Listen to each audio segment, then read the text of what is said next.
I'm super excited to have bought these little flashlights. They come in a 2-pack, which is perfect for me because I actually have 2 kids and they are heading off to camp for a week and they needed flashlights to take with them. So these are a perfect size for that. This is my hand and the size of the flashlight, so it's nice and small, so it's not going to take up a lot of packing room.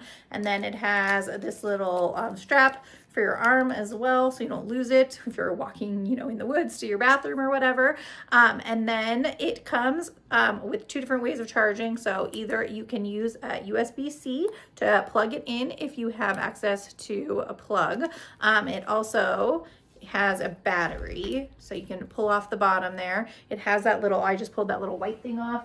You're gonna pull this off first to make sure that this can connect with the battery.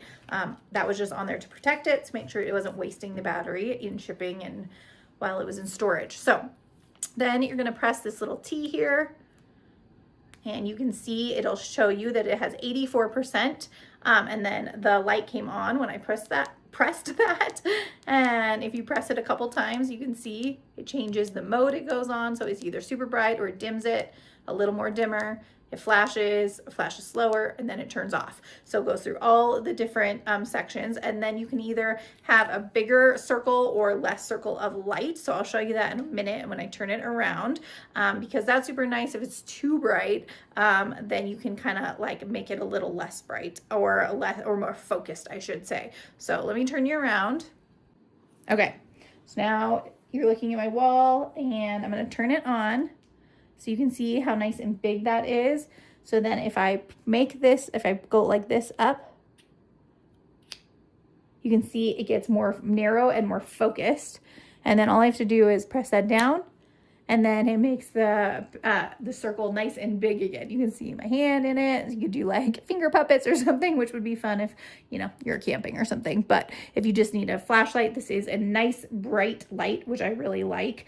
And then I'm gonna go ahead and press the button again so you can see it dimmed again, and then I got it flashing slower, and then turning off. So I'm gonna try to pull you back so you can see the whole big circle there. It's nice and wide, and obviously the farther you are back from whatever you're pointing it at, the bigger the light will disperse, which is great. But I also like that you can kind of narrow it. So if you're trying to look at something specific, you can do that with it, or not blind somebody if there's a bunch of people out as well still. So really awesome. Love that it's a nice little 2-pack. It is pretty light as well. So definitely check these out if you're looking for some flashlights.